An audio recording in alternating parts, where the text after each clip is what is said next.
Good morning, Y Guy. Okay, we said we were going to start on page 51, chapter 7. By the time I got to math class, the boys were giving me a wide berth. I slipped in the back row and took out my textbook. After a lesson on congruent triangles, during which I struggled to keep my eyes open, Sam Feeney raised his hand. Mr. Blaine, I read an article about that professor you mentioned and his theory of pi ending. He's presenting his theory at the Fall Mathematical Institute in Boston.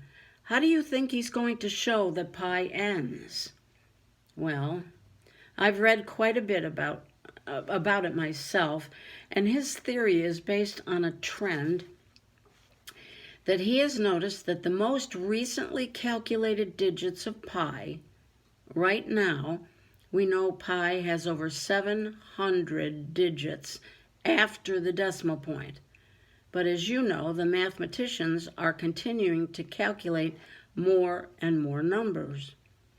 Professor Stanton has discovered that in the last 100 digits of the most recent calculation of pi, the number 1 no longer appears. He believes that this trend will continue and that the numbers will continue to cease to appear until the entire number pi collapses on itself and ends. I looked around the room to see if anyone else was as befuddled as I was. They were.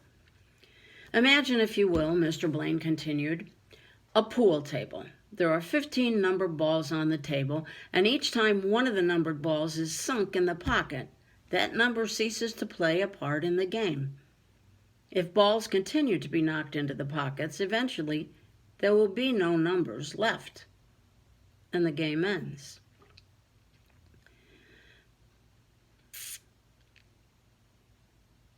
Well, and the game ends. Robbie Dean's hand went up. And Professor Stanton can prove that numbers will continue to disappear until the whole number pi ends? Well, that remains to be seen at the Fall Math Institute. Mr. Blaine's eyes flashed with excitement. It might make for a great field trip if any of you are interested. There will be mathematicians there from all over the world. It could be the equivalent of Sir Galahad discovering the Holy Grail, or rather, discovering that the Holy Grail doesn't exist. What if he's wrong? I asked. How would someone disprove Professor Stanton's theory?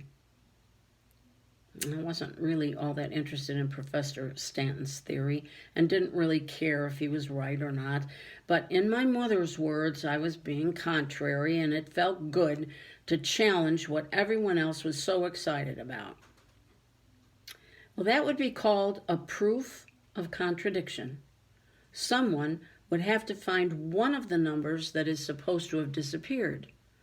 It would be like finding one of the missing pool balls. If it could be shown that a missing number was back in play, Professor Stanton's theory would be contradicted and rendered invalid. There was a buzz around the room as the boys considered the prospect, and then the bell rang. Class dismissed, gentlemen. I didn't think Mr. Blaine's revelation would spark such discussion, but that evening in the dormitory, a few boys congregated in Sam and Robbie Dean's room, relaxing on their Friday night. Granted, it didn't start out as a discussion of pie, but rather as a sort of pie-eating event. Robbie Dean's mother had sent an apple crumble pie for him to share among his friends, and there was a great deal of dispute over how big a slice each boy should get. From the talk I overheard from my room next door, mainly through the vent that opened into both rooms, I gathered that Sam was insisting he should get a bigger piece because there was more of him to feed. Robbie Dean said his mother meant for him to share slivers, not full-fledged pieces. And Preston Townsend said that he had always been a favorite of Robbie Dean's mother, and he was sure that she meant for him to have a healthy portion. I was reading National Geographic magazine on Machu Picchu, trying to convince myself that I preferred having a room all to myself and that I enjoyed the quiet. But the noises from next door, the eating, the chatter, the banter, presented me with a head-on proof of contradiction, that I was fooling myself. I was lonely. It's too bad this pie isn't never ending, said Preston.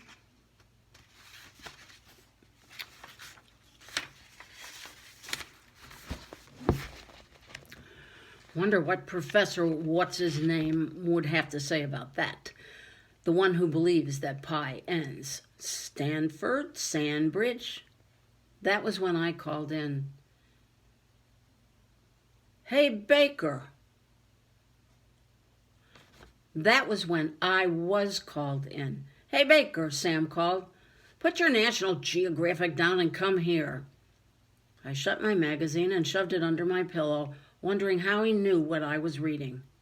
Well, it was true that most of my free time lately had been spent with my nose in the National Geographic, so it was a pretty safe guess.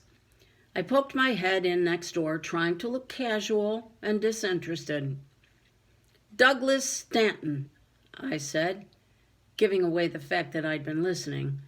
Glancing around, I saw that the room was identical to mine. 2 beds, 2 closets, a sink, and a desk. But their bedspreads were red.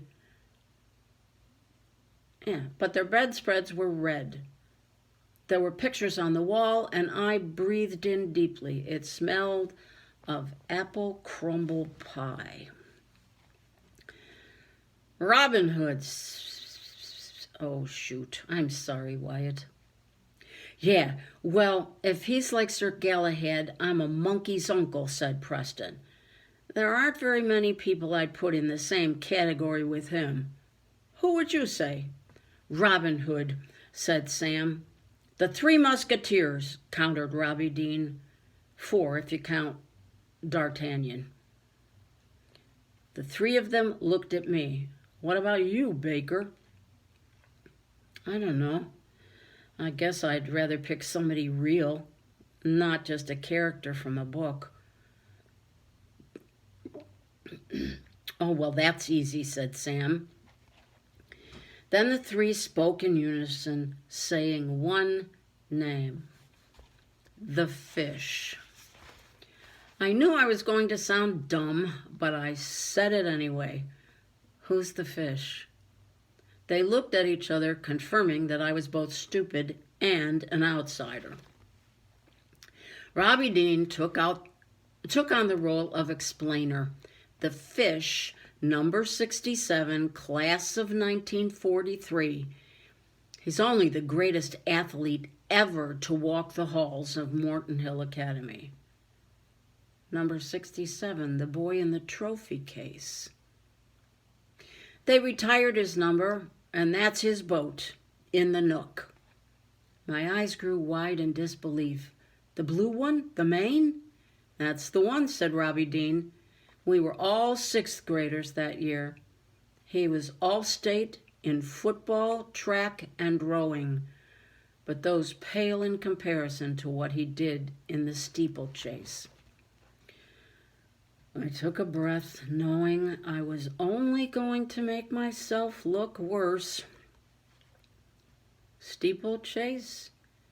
This time they rolled their eyes and groaned. Preston spoke up. For crying out loud, Baker, what rock have you been living under? Oh, yeah, you're from Kansas, he said, as if Kansas were in some remote tribal region inhabited by illiterate natives like the ones in my National Geographic magazines. Shut the door, Preston ordered. I did, and immediately regretted it. Geez, Baker, you smell like a medicine cabinet. Sorry, it's a kind of lotion for sore muscles, I said, leaving Early's name out of the mix.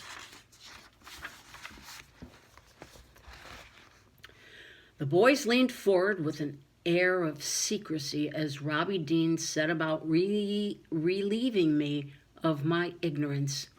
The steeplechase was a competition that used to be an annual event among the senior boys.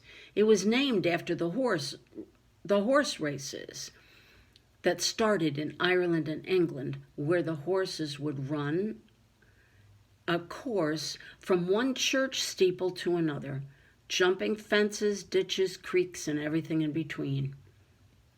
We'd be hard-pressed to use horses here, Sam picked up when Robbie Dean left off, because we don't have any. But it's the same idea. You start at the chapel and then head to Robbie Dean smacked him on the back of his head. Don't tell him the course, you idiot. If it's an annual event, why is the course such a big secret? I asked. Because they put the kibosh on the steeplechase after Philip Atwater slipped off Dinosaur Log and nearly broke his neck. Yeah, he had to go and ruin it for everybody, Sam grumbled. That's why anytime someone messes up in a way that messes it up for everyone else, we say, "Attaboy, Atwater."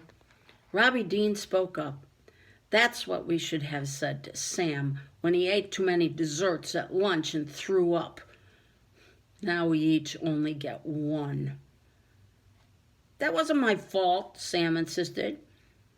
Coach had us running laps in PE after lunch, and and I'm sure he apologized right after you hurled 3 helpings of cherry cobbler on his shoes.